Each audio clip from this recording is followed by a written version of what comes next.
I've got the looks and the charm of an old movie star. Cary Grant, if you will, so I find it bizarre that this girl should refuse to step into my car. She must be shy, she'll come around, it's just a matter of time. Aurora, Aurora.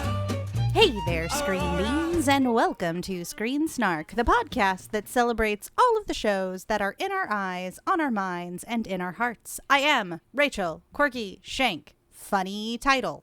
Wow, just giving up on the originality at this point. And I am Matt, aka Stormageddon, and I also don't have a clever quip to put after.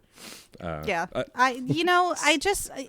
been so long since I put one there. I just needed to do it, just to assert that space after my name. Yeah, that's fair.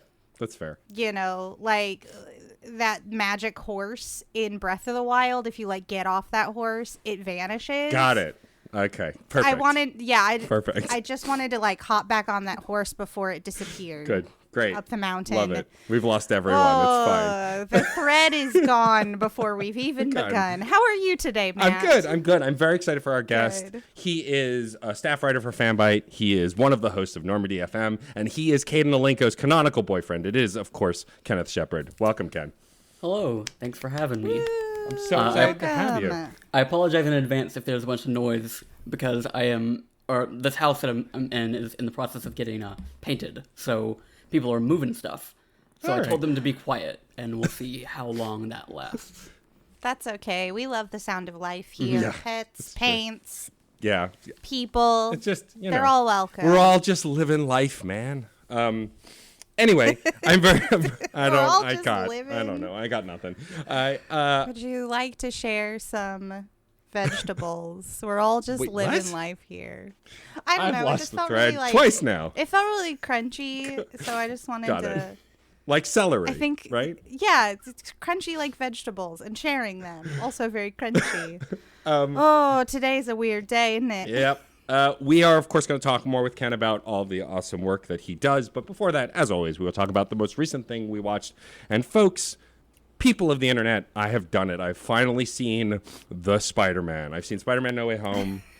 And I went almost a month without seeing it and didn't get spoiled, which is like a goddamn miracle. And very impressive. I literally and I was on Twitter, so I don't know how. Amazing. I couldn't go half the day today without getting spoiled on not one, but 2 AEW matches last night. That sucks. That's a miracle for you, for Spidey. It really is. But that said, out of respect for that and understanding that we are still living in a global pandemic and not everyone can see Spider-Man, we're going to talk about some major stuff, but not the spoilery stuff. But we are going to talk about the villains who are in the movie and the basic plot. So if you don't even want to know that, skip ahead 15 minutes and you'll stay completely unaware of everything. And Godspeed. I loved this movie, y'all. We all know that I have a discerning taste in movies. I mean, I love Venom unironically. He is my himbo symbiote boyfriend. So, questionable taste aside, I love this movie so much. And why I love it is because I'm a lifelong Spider-Man fan. I watched the cartoon in the 90s. I collected the comics. And I loved the Tobey Maguire movies. I loved the Andrew Garfield movies-ish. I loved his version of Spider-Man, even though those movies had a lot of problems. But I always want to love Spider-Man. Of course, Spider-Verse is still the best Spider-Man movie. And so I was excited for this because they are hinting at bringing a lot of stuff together. This movie justified the pain of previous years and Spider-Man movies to me, as far as I'm concerned. But the first thing I want to talk about is how Willem Dafoe is undefeated. There's a lot of great talent in this movie, but not only does this man reprise his role as Green Goblin, which we knew from the trailers, and if you've seen literally any news, but he does it even better than the first time, as far as I'm concerned. I mean, nothing will top in cinema the mirror scene from the first Spider-Man movie, I think is untouchable, but I just love I bought it. Hook, line, and sinker. I'm not going to spoil anything, but I bought his entire performance. And so, that was, a standout moment for me. I'm curious if there were, something non-spoilery that really stood out to you that you really loved about how this movie kind of brought stuff together. It's hard to do it not Spoilery, spoilery, sure. but I also would like to give just major acclaim to Molina. Oh, sure, yeah. In Molina's performance of Dr. Otto Octavius. And also to the screenwriters for really utilizing a character like Otto in a way that honors Otto's very like long canon history. You know, as hero, as villain, as suffering person. You know, I think that was whip smart to do what they did, especially like in that third act. Amazing. I hope that wasn't too spoilery. I hope that was just vague enough to be like, enjoy Alfred Molina's Dr. Otto Octavius. Also, because I can't let it go, Symbiote. Symbiote. Oh, Symbiote. Yeah, you're right. Sorry, I missed that opportunity. Himbo, You're correct. Symbiote, and I needed to go back and claim it. What about? Or else I was gonna lose my mind. What about you, Ken? I think for me, the thing that a non-spoiler that stuck out to me was that I don't know that movie trailered very well for me because it seemed like a mess, like just like all these characters being brought in, and you know this like overtly fan servicey thing. And I think what stuck out to me when I actually saw the movie was that the movie feels way more focused than it ever looked because it's so very much like a Peter Parker story. Yes. Even in spite of having all these villains come in, because like I really bought into the premise of like Peter Parker like going out of his way and even defying other people to save people who probably would have been good in other circumstances. Right. And that's not a spoiler. That's the second trailer. But because that was the thing. Is like, how do you make all of these characters come together in like a story that is cohesive? And I think making the individual villains not necessarily the focus, but just like how Peter related to them as these otherworldly things that he thought that in the moment he didn't have like an attachment to or responsibility for. And instead, like the whole thing being about him, like really grounding that conflict in a way that I didn't think, like from the trailers, I did not think it was going to be able to do.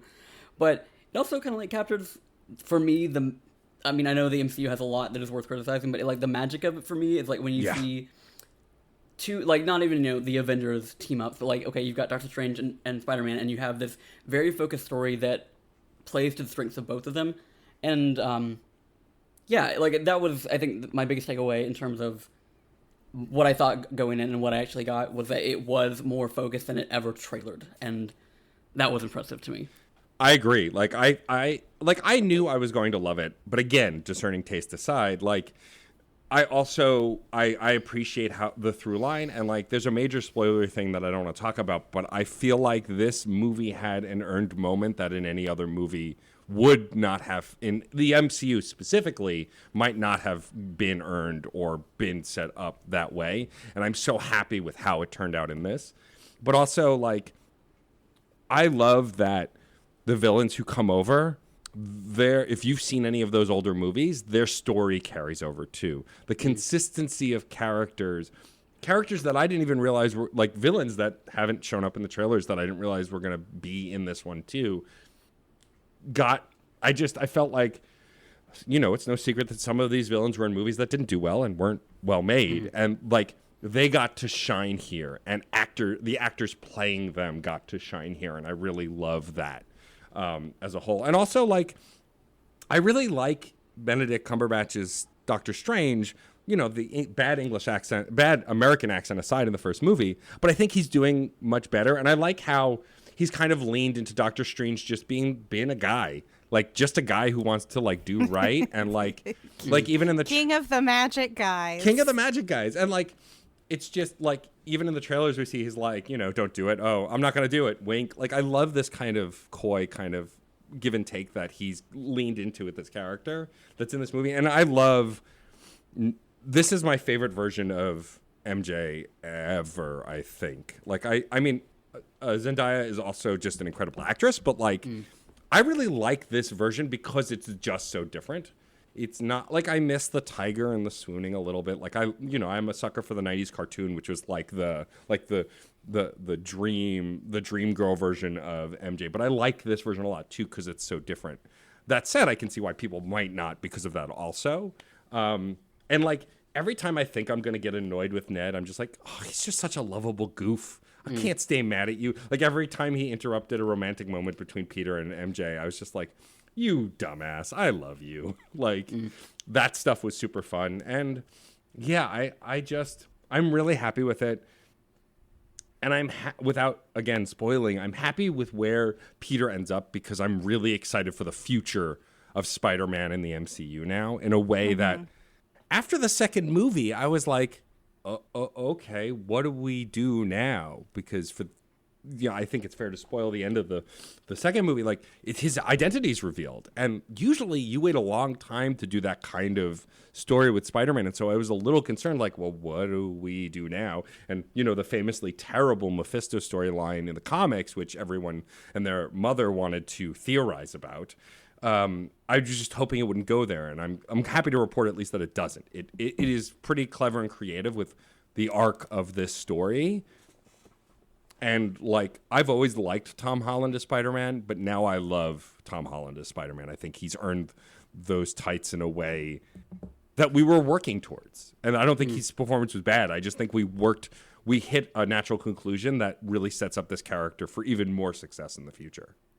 Yeah, we really had to build him up against, like, pop culture titans. Yeah. Not to say that Spider-Man Peter Parker is not a cultural titan of his own in his own right. It's just building such a prominent comic figure into an already established cinematic universe is kind of a heavy lift, and I think unfortunately it took 3 very large movies to get it there, to put Spider-Man in a place of importance within this in this universe.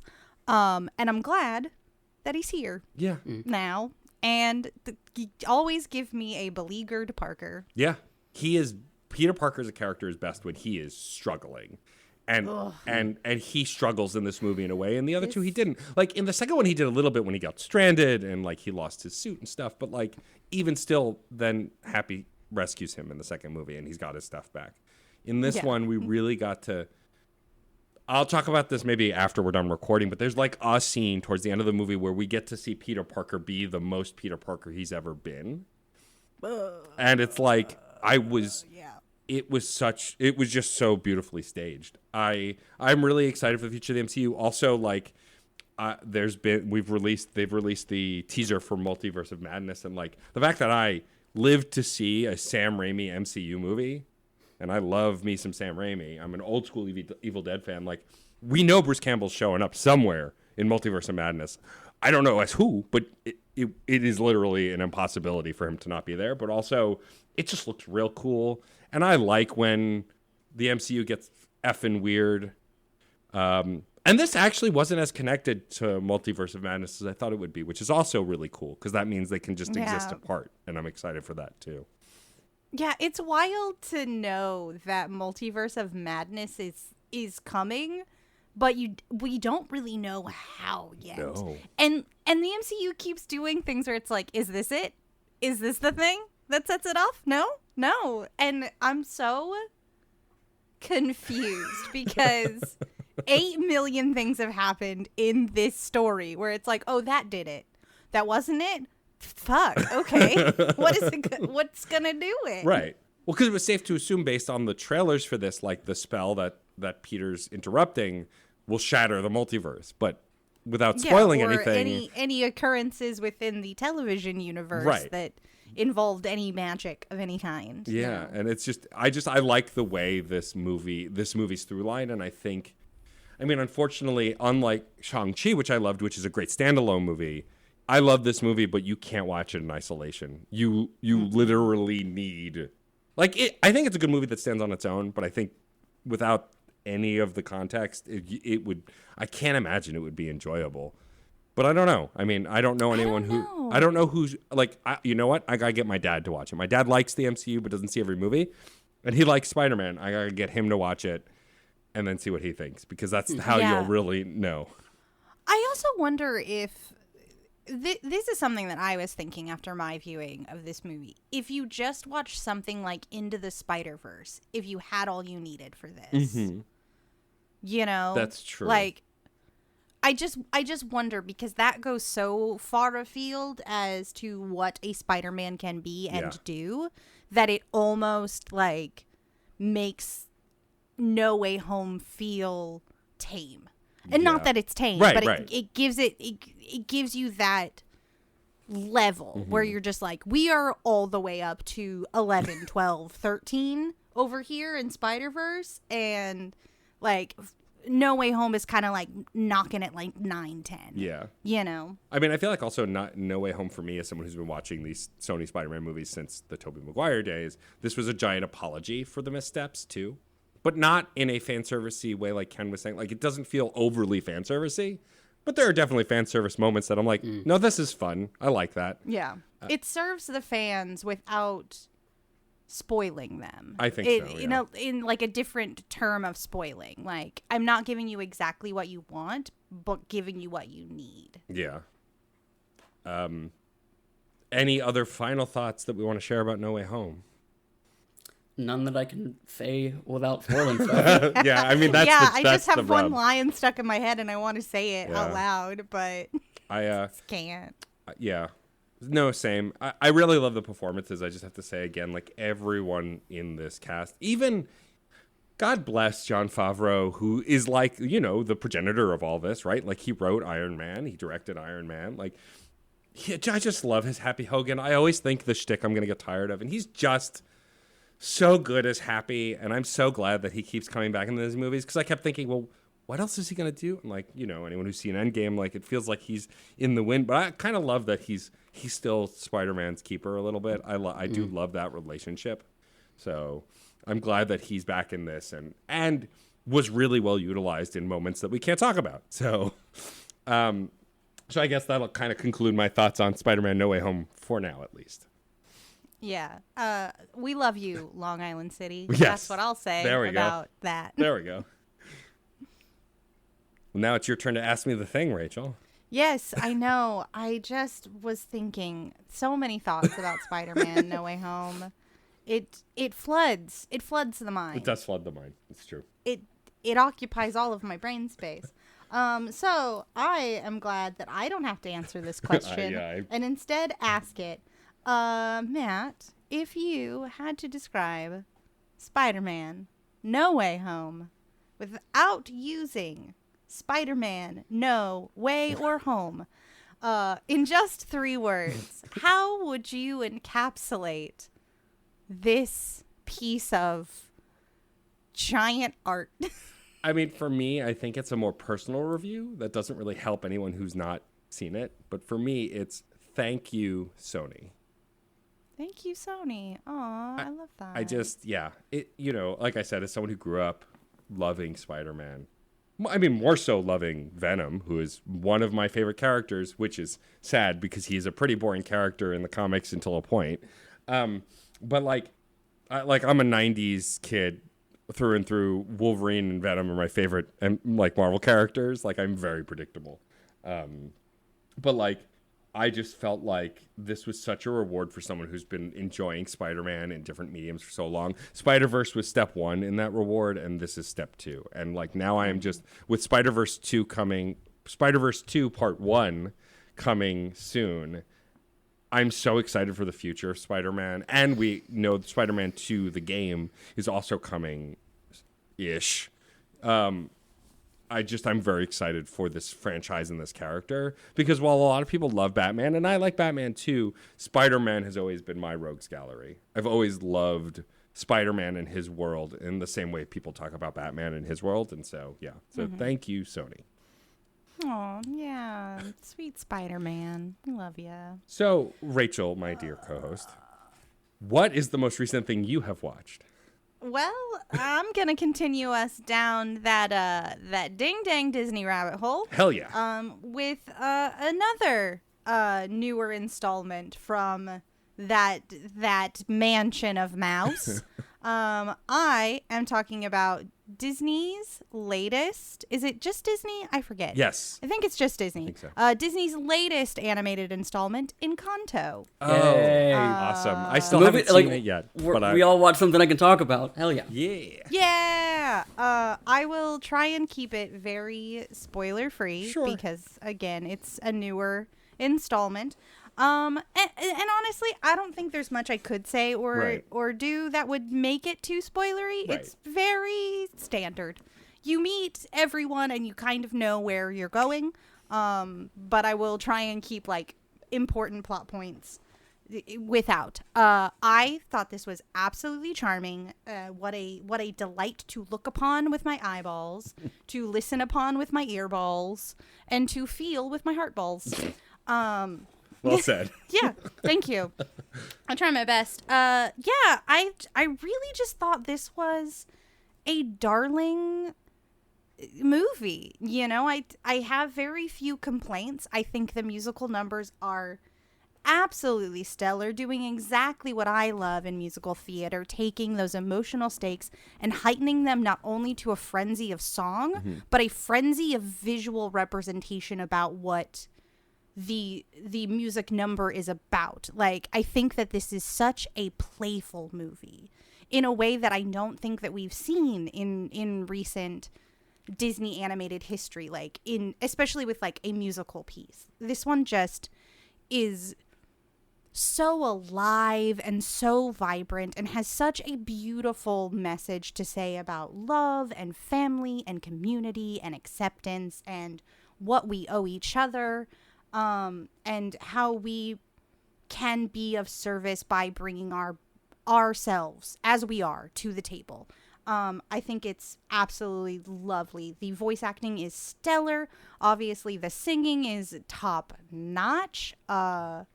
We Don't Talk About Bruno is one of the best group music numbers I've seen on screen in a very long time. Like, it is giving you so much progression, so much emotion, and it's such an earworm. Like, oh, I love it. It's please go watch it. Like, it's all of the good vibes of Disney with like that heart of what we've been doing. Please go watch it. It's on my Please. short list. I do want to Please see do it.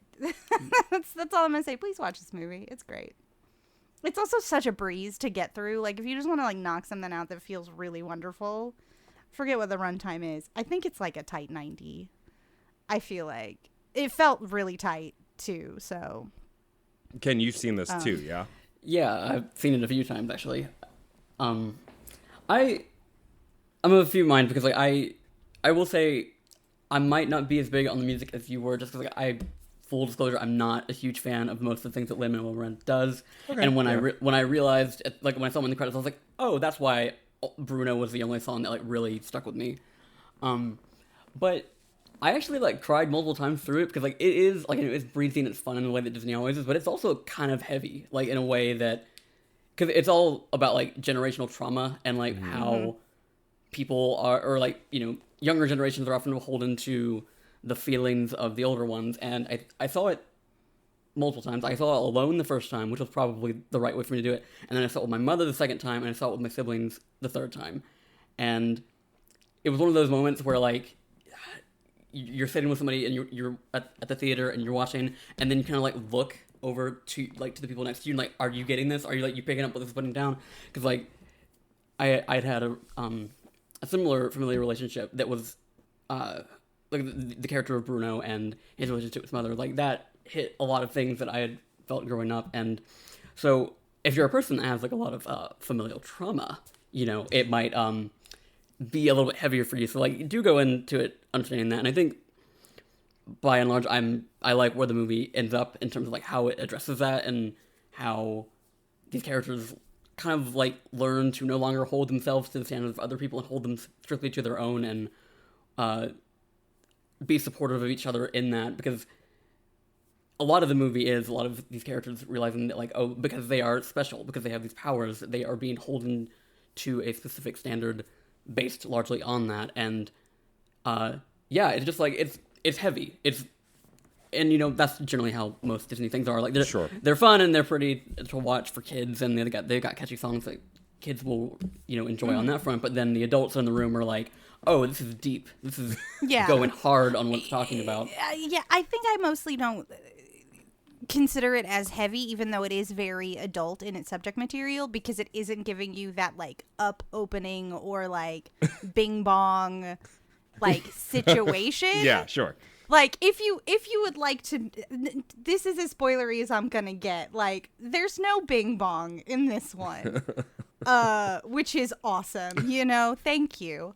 But yeah, the themes of family and acceptance and generational trauma are there. They just they come up as sort of like the climax ending, and we're having so much fun in between that I kind of forgot that it's like, oh right, exile and war. Also war. There's also war. It's very fun. There's war. I mean, like I can't think of a recent Disney movie that hasn't had some semblance of war in it. Well, I guess Luca didn't. Well, sort of, because like the this conflict anyway. But yeah, I've been wanting to see it for a while, and it looks really good.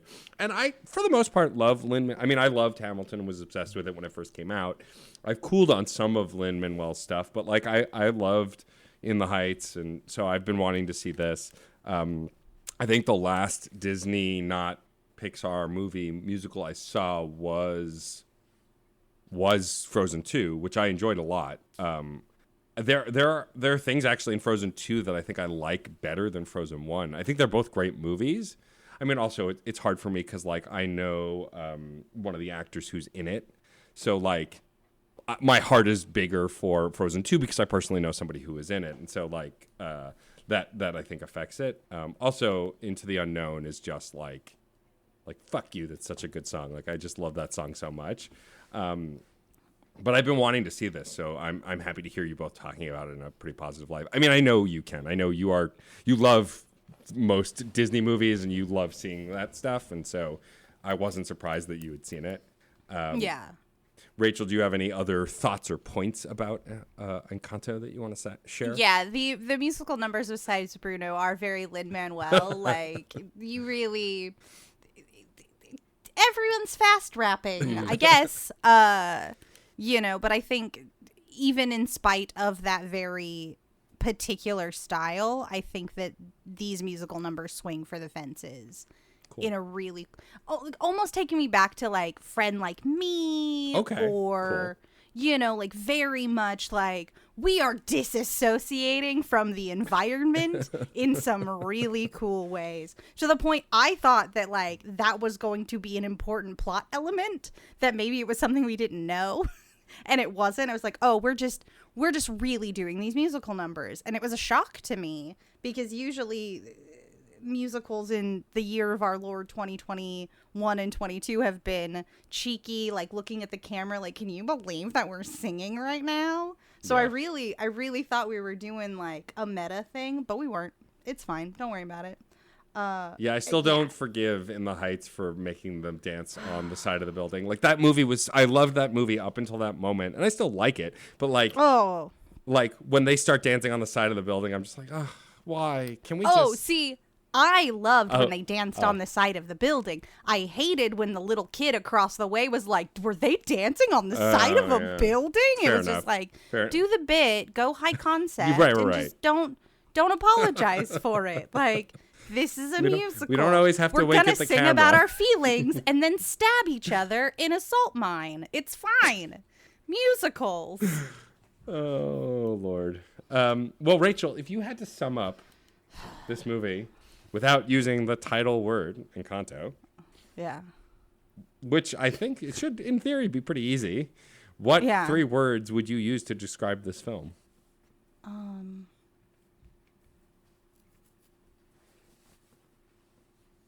I want to say Magic Colombian Family, but like that's so standard. Like that's just what they are. Feels on the nose. Yeah, that's really yeah.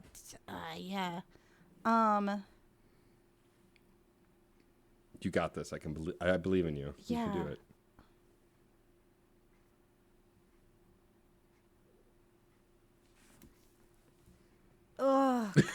yeah, gee, it's just a lot, and I want to like encompass so many vibes. Sure.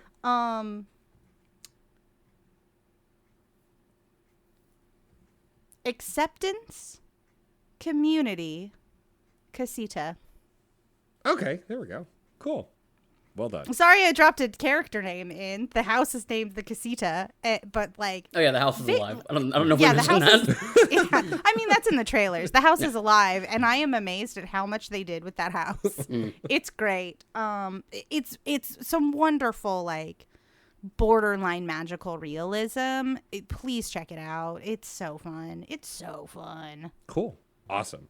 Well, now our incredible guest, Kenneth Shepard. What is the most recent thing that you, my friend, have watched? I just marathoned the entire Matrix series. Hell yeah, let's talk about the whole franchise again. Oh, good. Because I watched 4, and then I watched Encanto, and I went, oh, I can't talk about 4 now. So the story I always tell is that I never watched the entire of the series because about 8 years ago, 9 years ago at this point, because it's the new year, a friend of mine at the time told me, like, you know, one of his favorite movies was The Matrix. I need to watch The Matrix, but do not, under any circumstances, watch the second and third. I'm like, okay. All right, cool. So I watched the first one, and, you know, it was good. Like, I was, you know, I liked the concept, but, you know, you got to the end, and the plot's not resolved, so I was like, well, I didn't really feel like, you know, I feel like I have an incomplete experience here, but you can't watch the second and third. And I was like, okay, I guess this will just be this thing that I have in my memory of a movie that didn't finish a story that I have watched and am not going to continue to watch. So then the fourth one's coming out, and I brought this, you know, this story up to other people, and they were like, no, that was dumb. That was a bad friend that you had that told you this thing. And I was like, okay, because I mean, I still knew that like the second and third were not held in the same regard. Right. I didn't really know why. I kind of had learned some things through osmosis that I thought were the problems, but you know, I watched them all and I liked them fine. I think I like the movies more when they're about like ideas and philosophy than when they go into like the full blown like sci-fi action movie. And right, that second and third one did that a lot, and the action scenes were the longest I have ever experienced in my life. So I mostly left it just kind of like, okay, you know, that was, I see why that's influenced, because like you can see how sci-fi that has come since has clearly been inspired by this. And so like I saw that, and that was fine, and that's kind of that's generally usually my feeling when I go and watch something older that I had missed out on. It's like, yeah, I understand why that was probably important at the time, but it does not ring the same way to me now. Like, that's my feeling towards like Star Wars broadly. Like, right. Yeah, that was probably very impressive at the time, but now I don't care for it. So the fourth one has been out, as of this recording, about a little under a month at this point, and what kind of really pushed me into watching all of them was the comparisons that movie got to the last Evangelion rebuild, Thrice Upon a Time. Okay. And obviously without spoiling that or the movie that I'm talking about right now, it gets into, broadly, it's metatextual about what it means to be a franchise and how the individual creator feels about the thing that their piece of media became after it was like out into the world. And from that perspective, which is like roughly the first half of Resurrections, I was really into that, and I didn't really know where it was going in terms of how it was actually going to fit in to those other movies. And ultimately, it did the same thing that the other movies did, and it ended up, you know, the latter half is much more action-oriented. And you know, some of it was cool because, like, you know, it gets into, you know, the martial arts stuff that Neo learns and how he still maintains that, you know, in the fourth movie. And, you know, it was all fine. It was fine, but I was more interested in it when it was, again, like, about ideas and philosophy and, you know, this metatextual thing that it was talking about than when I got into that stuff. Because it, by and large, a lot of the action stuff of Matrix, again, probably influential, but mostly samey to a lot of other things, especially, you know, with as much time removed, where a lot of special effects are not up to snuff like they obviously probably were at the time. But, you know, it was fine. Like, that was sort of my feeling, is that, like, I appreciate that I finally watched it, because, like, I actually, for no particular reason, have been pondering Keanu Reeves a lot lately, and I realized that for a lot of people, like, Neo is the character that they associate him with, but for me, it was from Bill and Ted, because that was what that was the movie that I had seen and had, like, the closest memories of that I had emotionally associated him with. So I was like, I should probably look into, like, the stuff that he is, like, the more action-oriented stuff that he's involved in, because that is what most people seem to revere him for. And I've never seen John Wick, so, like, that's probably one on my list. Ooh, good stuff. I Great love stuff. stuff. I will say, my first Keanu was Speed. Oh, yeah, that was me too. That's where I Keanu'd. Where you Keanu'd. Well done. He's a verb now. When he was Keanu to me. Keanu. All right, I'll give you that one. Well, yeah, it's funny you say that. What I've learned about the trilogy, and I think this new movie, is you either are in on all of it, in on part of it, or in on none of it, right? And so, like, for me, like, all the options. All the options. Well, but, like, it really is diverse, like divisive within the community, and it's fascinating to me because, like, I, like some other folks on the internet, I'm just unabashedly in love with Neo and Trinity, and was here for all of it, and loved the whole story, and genuinely enjoy the second and third movies, though they do have their problems. And I genuinely loved the hell out of the fourth one, but I can see, if you like the first half more, why you would like the second half less, even though that didn't apply to me. Yeah. I think what was surprising to me, though, is that I don't, like, despite my feelings on, the other half of those movies, I don't really know what about the second and third movie was so bad that it, like, reached meme levels of, like, don't watch the second and third movie. Me neither, or, like, yeah.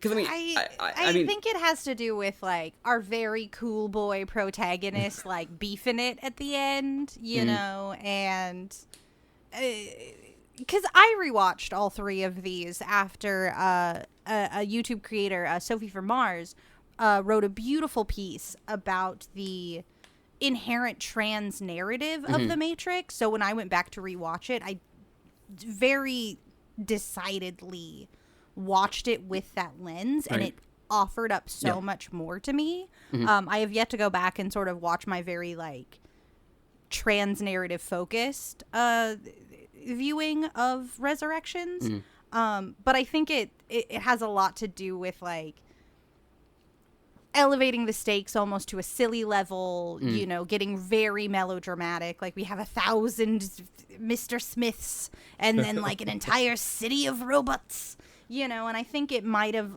leaned into camp before that sci-fi audience was ready to deal with the camp, inherent in like in a very queer lens, know. I mean, definitely, because as I've said many times, I got gayer during the pandemic. Like, the queerness of these movies is so much more obvious to me now than when I probably saw The Matrix the first time, for sure. But, like, I think also, I mean, my biggest takeaway also from the newest movie is I just want Jonathan Groff to be in more action stuff, because I loved him in that movie. I thought he was fun portraying the role he was. I don't think it was the best it could have been for him, but it was cool to see him in that lens, right? Because I know him as most people, from musical theater and that kind of thing. And so it was fun to see him kind of just ham it up in the same way as the character he's portraying from previous movies that I'm trying not to spoil, although it's pretty obvious in the more recent trailers. Did you come to a new conclusion, Ken, this time through, like, all the way at the end, or you just kind of, like, you enjoyed them, but you don't have any grand, like, conclusion? I mean, it's hard to talk about my feeling on Resurrection specifically if we're trying to avoid spoilers. Sure, I left, basically the way I described it to Eric Van Allen, my co-host at Normandy FM, was like, I felt the same way I did at the end of the Evangelion rebuilds, but with less emotional attachment to anything involved. Okay. But, like, my feeling, I think the comparison is kind of messy, but I'll try and keep it up as best I can.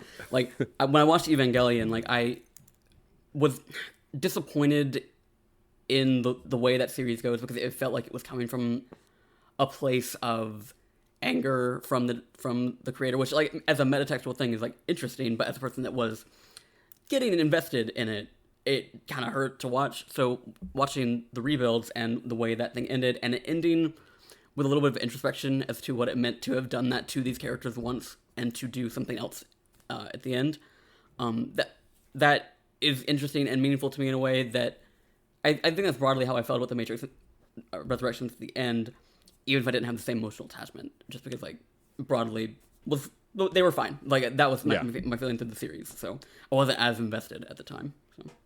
That makes a lot of sense, and I think that like I think what's interesting for me is the reason I got back on the hype train for The Matrix is because, as I said on the show a few episodes back, I saw the first one in IMAX for the first time ever and in theaters for the first time ever recently. Like, I'd seen it on DVD, like a lot of people, but like seeing that first movie in IMAX with that soundtrack and those visuals, I think is what that experience is. I think if you're just watching that movie, it's not the same power.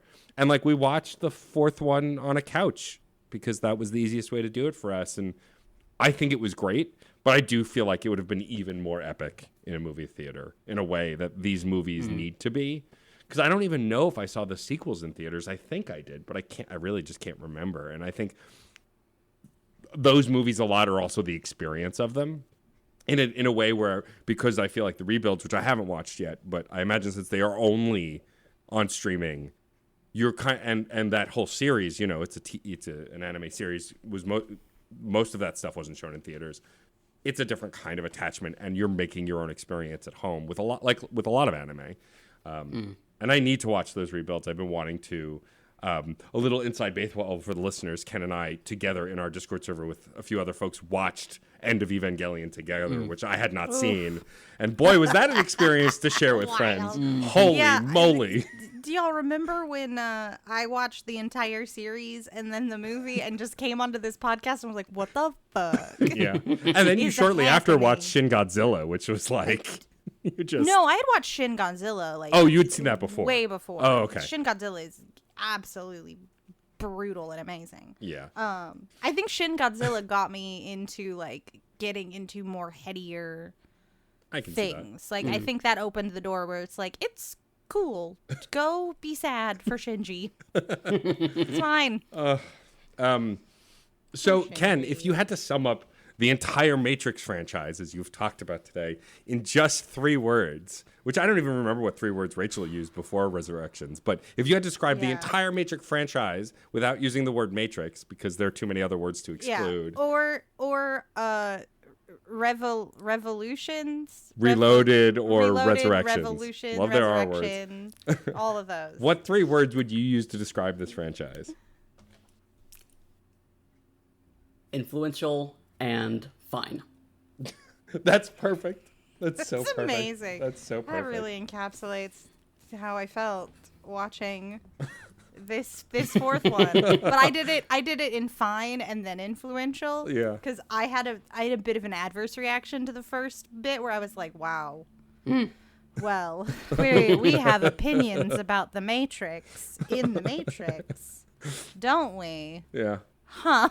Also, I have to say, just being tangentially anywhere connected to the video game industry, all of the video game nonsense in that movie was actually kind of delightful to me because it was just kind of stupid in the best way.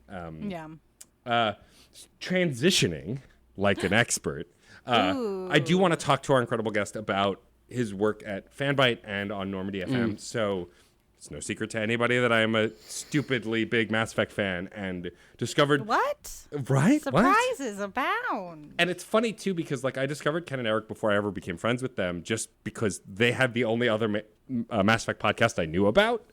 And it's funny because Frankie is still like, Ken is my arch nemesis, which I love. Because Eric and I are just vibing, really. Like, we're just there. Yeah. But like, what I wanted to talk about, because especially with Normandy FM, is... You guys recently became a more broader retrospective podcast. Your take on it was what these games are to you and the experiences to you, and you brought on people to talk about their experiences. But then you shifted into The Last of Us, which was a brilliant series, and now doing Final Fantasy X and soon to be X-2. I'm curious about the process for the pivot. Obviously, it was you did Mass Effect, you did Dragon Age. Right. Now what do we do if we want to keep doing it? But I'm curious about the pivot, specifically into Last of Us and then Final Fantasy, like how you made those decisions. I think, well, for Last of Us specifically, the idea was we wanted something that was like hard break from the BioWare stuff that we had done, because there was also in between those a Jade Empire season that was like that's 5 right, yeah. episodes or so, but I think we just wanted to try something different because like we had been doing a lot of the same. Like when you focus on one developer who primarily does the same kind of games with like just different settings and different formats, you do end up kind of having a lot of the same conversations, just like in a different and with a different lens, different angle. So we wanted something with The Last of Us that was going to be different, but also not going to be as time-consuming as Mass Effect and Dragon Age had been, because like those took up an entire year of the show's life, and that was fine. That was what we set out to do. But with The Last of Us, we were thinking, okay, we'll do this, and it will give us an opportunity to do something else within a year, like something else that could by then we would be in a completely different headspace. So when it came to doing Final Fantasy X, we originally were going to try and do Life is Strange, and that just wasn't coming together in the way that we wanted to in terms of guests, because like that is a very except for 2, it is like primarily female-led. It's about people of color, and so like we want the people that can speak to those experiences on every time that's relevant. And Right. we were working out with like a third chair, and it wasn't like just timing wasn't working out. So we were just kind of like, okay, let's put that on a shelf for a while. What can we do now that that's off the table? And we thought we threw a bunch of other things around, and we got into like bigger like choice-based RPGs, like the Fallout series is something that Eric brings up a lot, kind of as a joke to annoy me because he knows I don't like those games. But then we just kind of like looked at each other like, we both love Final Fantasy X, so why don't we just do that?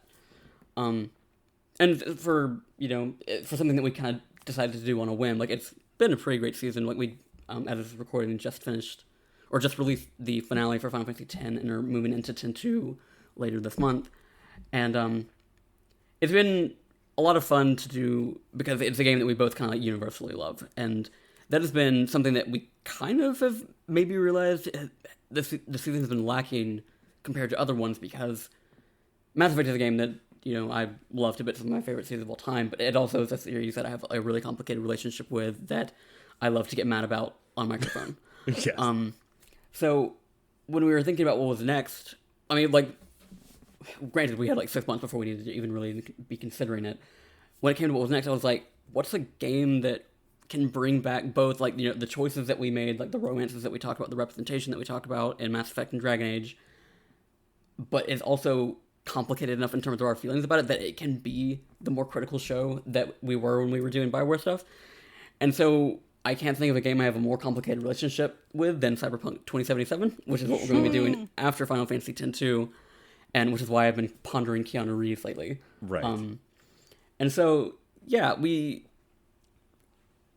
like, on a case-by-case basis, it's largely been, like, what fit at the moment when we were at the point where we had to come up with something, what we were going to be doing next. Sure. And, we've still kept with, like, the BioWare spirit. We have a news show, like, when BioWare stuff happens, called BioBits, which is, we'll have, like, this one-off episode where we talk about some news that's happened about about those series or just that studio in general.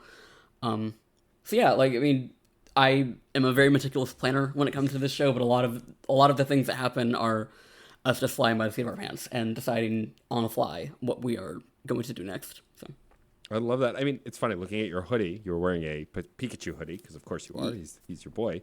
I'm curious. Do you think Normandy FM could ever tackle Pokemon? Because Pokemon just feels so different from what you guys have done so far. But I also happen to know that Eric likes Pokemon and you absolutely love Pokemon.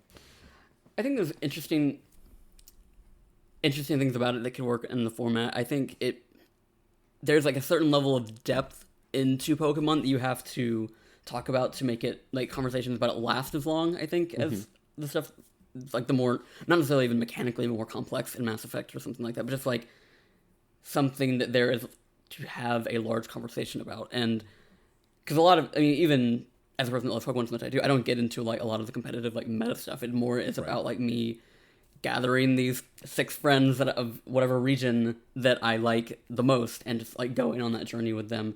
So I think, like,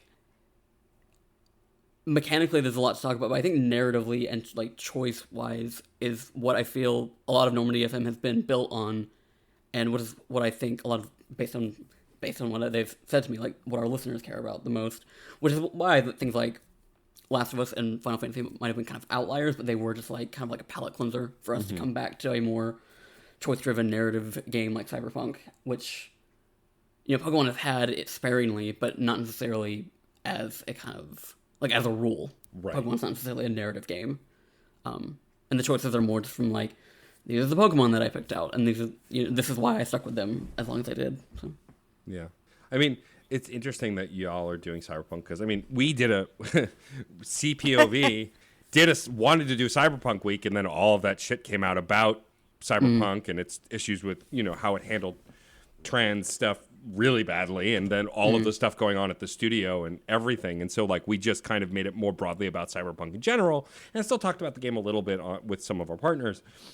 And I know you being in the games industry, being a games journalist, and being of the queer community, also, of course, struggled with a lot of that stuff, and were conflicted about it. And so I think it's really interesting that you're choosing to do this game that you're conflicted about. But also, like, I feel like that's what's interesting about anyone who has been listening to y'all as long as they have might be about this, right? Because clearly you're going to talk about those problems. You're going to talk about the missteps that CD Projekt Red made and all of that kind of thing.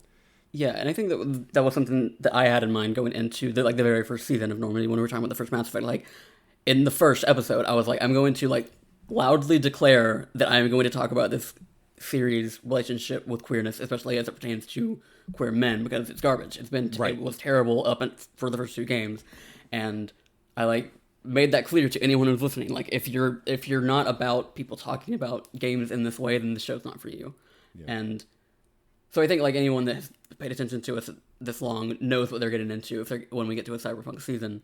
And yeah, and I think that's why I'm excited about it, because it'll feel like more of a return to a lot of that stuff.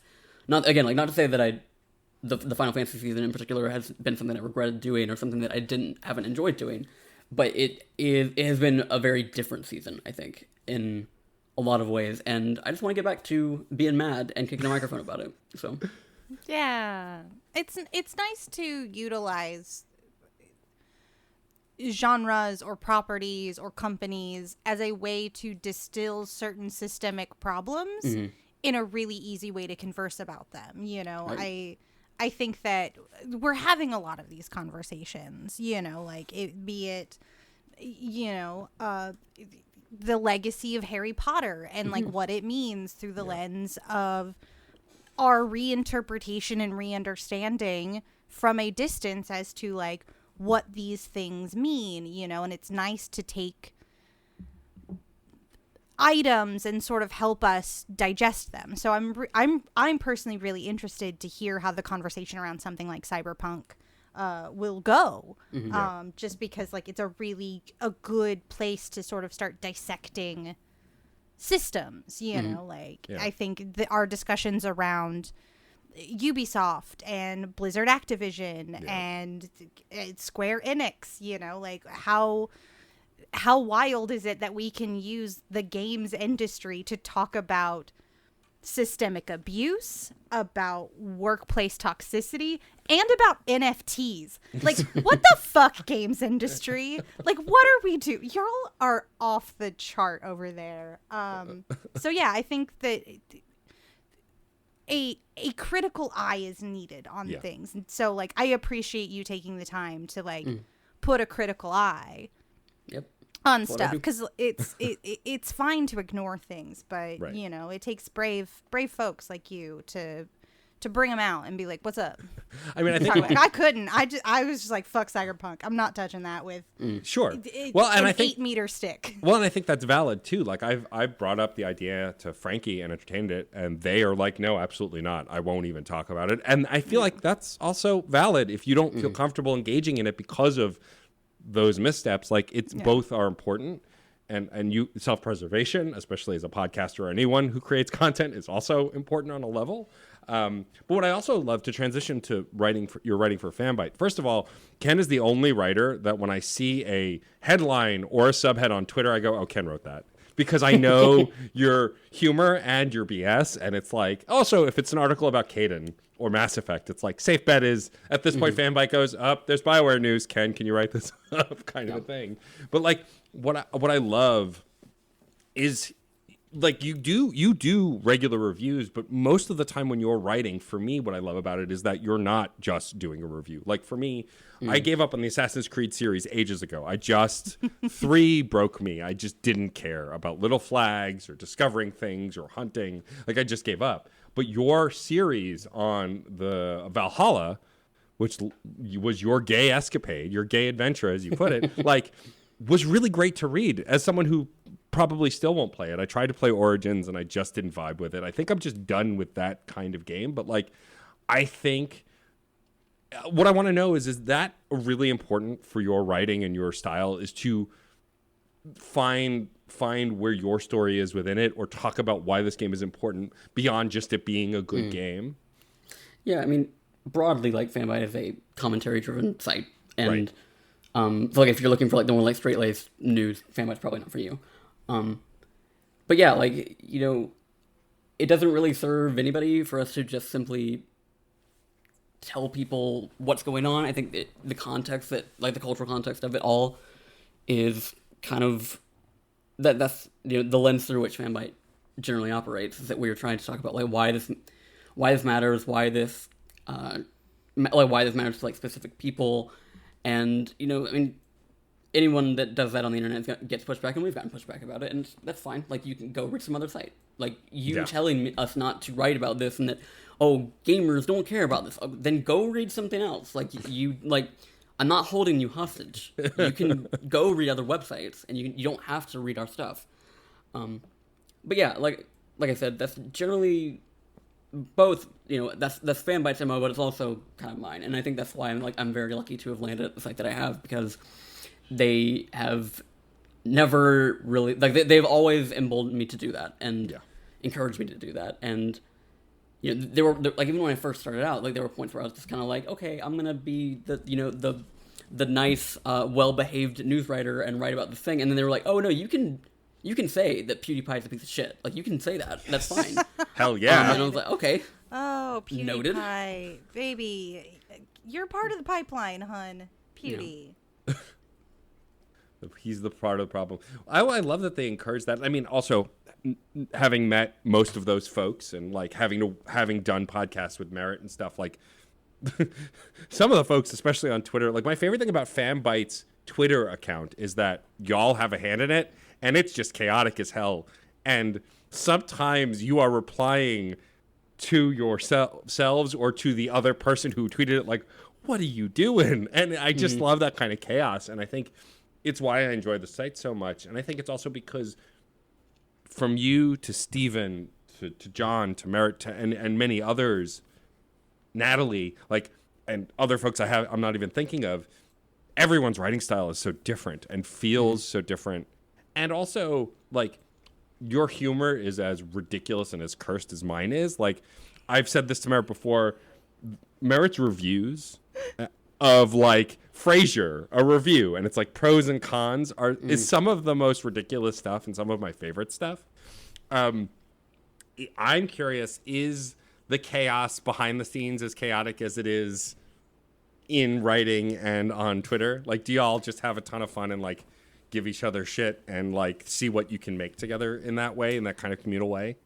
Yeah, I think there's some, I mean, and I've told the higher-ups over at the site this many times. It's like, I feel like a lot of us are, like, unlearning workplace trauma just because, like, it is such a supportive environment where that kind of chaos manifests naturally, instead of, like, being, like, this sort of a thing that anyone is kind of, like, mandating that we do. And I think just, you know, allowing people to, like, exist in a space and be creative is why the site is as good as it is. And I think it's why we attract the talent we do. Because I told John today, which was, as we're recording this, was his 4th year anniversary. Yes. And I was like, I don't know if you realize, but you've basically made, like, the super group of games media. Like, you... It's true. Because like, we were at a, like, kind of a work trip where we all went to Rhode Island last year.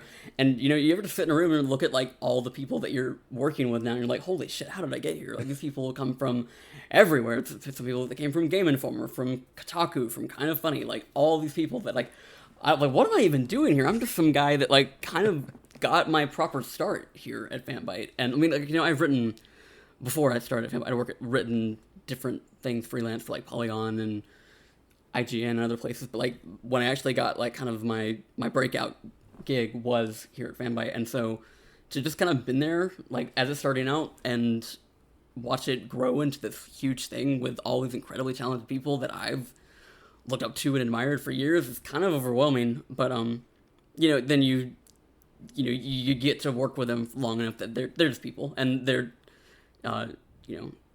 just they're doing the same things that you are, and it's not this big, larger-than-life thing that it feels like sometimes. But then, sometimes we got 2 new people this week, and it's like, oh, damn, we're growing. And people that people that I've admired from like other sides of the industry are coming into this one thing. So it just feels really special in that way. That's awesome. I love that. I mean, because I came to Fanbyte. I discovered Fanbyte through when Danielle went over to Fanbyte. Mm-hmm. Danielle Riendeau, of course, was a big part of Waypoint, and I'm still a big Waypoint fan. But when Danielle was leaving and said that she was going to Fanbyte, I was like, oh, Fanbyte, I've not heard of that. And then like I fell in love with Fanbyte, the site, the podcasts, and like it's so cool to also like even as someone who's just a reader and tangentially involved in this industry to see so many cool people that I admire all in one place. It's like, why would I read anything else? And like, of course, like I love other sites too, and they have like, but Fanbyte I think is just doing something different with the game space and other spaces that a lot of other sites aren't, and I think that's really fascinating. And I, as an observer, think, Ken, that you are a big part of that. Well, thank you. Thank you for saying so. Of course, hell yeah. Ken, thank you so much for joining us. Thank you. It's my plan to just slowly have all of my friends who do cool stuff on all of my shows, and you've now hit two notches, right? Because you haven't been on Fun and Games yet, but you have been on Reignite and now this. And so we'll get you on the others. But oh yeah, you'll be great on Fun and Games. Oh yeah, you'd be great. Well, what I want is I need Ken to tell me his like favorite game genre, and then we're going to talk about that because I think that's always fun. Ooh. But you're also like one of the other people I know that's just kind of follows their heart into a game, and like the genre doesn't always define what you play. But we're going to wrap up in just a minute. We have some folks to thank, and we have to ask you our final question. But before that, Ken, why don't you tell folks where you can be perceived on the internet space? Yeah, Where can you be perceived online? You can perceive most of my work over at fanbyte.com. Normandy FM is bi-weekly now because we have real jobs now, so we have to give ourselves some time as opposed to being a weekly podcast like we used to be. But every other Wednesday, you can find a new episode of Normandy FM. We are currently going through the entirety of Final Fantasy X-2, and into the year, we're going to get to Cyberpunk 2077. It's an episodic retrospective where we go kind of like, we do, a chunk of missions per episode, so it's kind of, we've had people describe it as like an audio Let's Play, and so that's close enough. That's nice short term. But you can find that on all your various podcast services. You can find me on Twitter at ShepardCDR and Normandy at Normandy FM Show. I think that's the extent of my jobs that are on the internet for people to perceive. Excellent. Yeah. Nailed it. Also, very easy follow. Just did all of them right now. There you go. Bet. Just like that. There you go. Just like Super that. simple. Love the simplicity. Is this my new bit? Where Is I'm this like, your new bit where you just follow the guest immediately? As they plug, I follow. There you go. Oh, yeah. Love Proving to how see it. I'm following now and I'm loving it. All right. Well, Rachel, I think we should thank some folks. Yes, we absolutely should. Thank you first and foremost to John Presnell for letting us use the song Aurora off the album Fair Game featuring Stefan Remble. I love it. Love it. Thank you also to the incredible Kitty Bug who designed our show art. We adore you. Thank you for making us look so cartoony and great. Yes, and thank you so much to the infraggable Certain Point of View podcast network for continuing to foster a community space of like-minded nerds. We got lots of shows on the Certain Point of View podcast network.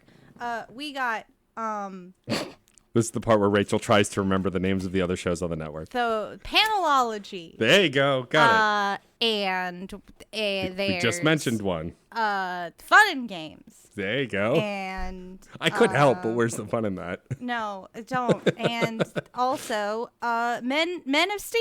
Men Like of Steel. The Superman one. The Superman one. That one's still happening, right? Yes, I it haven't is. yelled at Case in a while, so That's true. I'm gonna give Case a little love. Go listen to Case's shows. Do it. I dare you.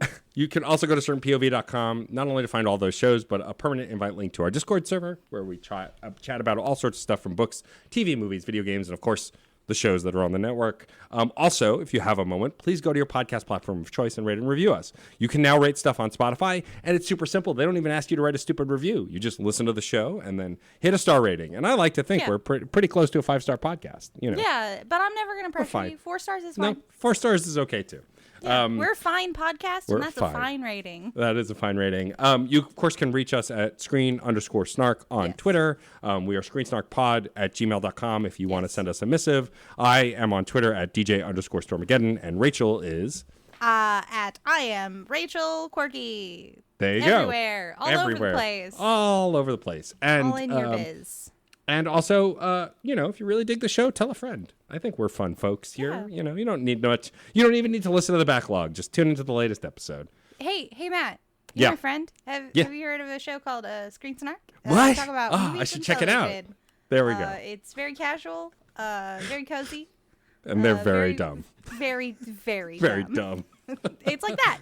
It's like that. Exactly. But now... Audio Vanna White over here just demonstrating everything. But now I'm going to stop pitching and let Rachel ask our guest the final question. Yes. Ken, I am so excited to ask you this. I and our listeners would love to know if you could choose any one storytelling trope to instantly and magically become true in your life, which one would you choose? I can fix him. Oh my! Oh, that hit me in my guts. He was for the listeners at home. Ken started smiling as soon as the question started. Like he knew he was ready. Oh, wow. I can fix him. Good. Well chosen. Oof, indeed. It's never worked out before, but it might this time. Right. You Exactly. know, You're it's- wishing it into existence. So It is Manifesting a trope. this. yeah. Belle fixed him for sure. Yeah. I mean, yeah. Awesome. I love Tale as old as time is actually I can fix him. It's not It's true love conquers all. I want to thank our incredible guest, Kenneth Shepard, again. Ken, thank you for joining us. Yeah, thanks for having me.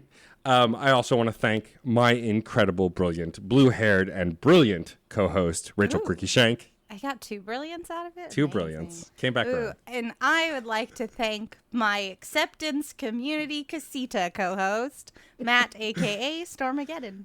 Thank you. And, of course, we always want to thank our listeners. Thank you for tuning in. We will see you at the movies or on a couch somewhere. Bye-bye. Aurora, Aurora, Aurora, Aurora, Aurora.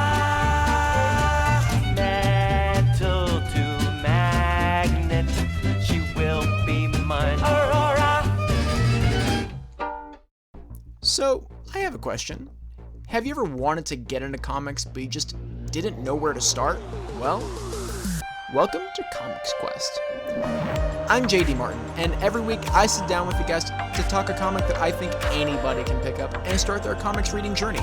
We take a look at psychedelic sci-fi, fantastical action, heart-wrenching love stories, and of course, superheroes. So check us out at certainpov.com or wherever you listen to your podcasts. CertainPOV.com.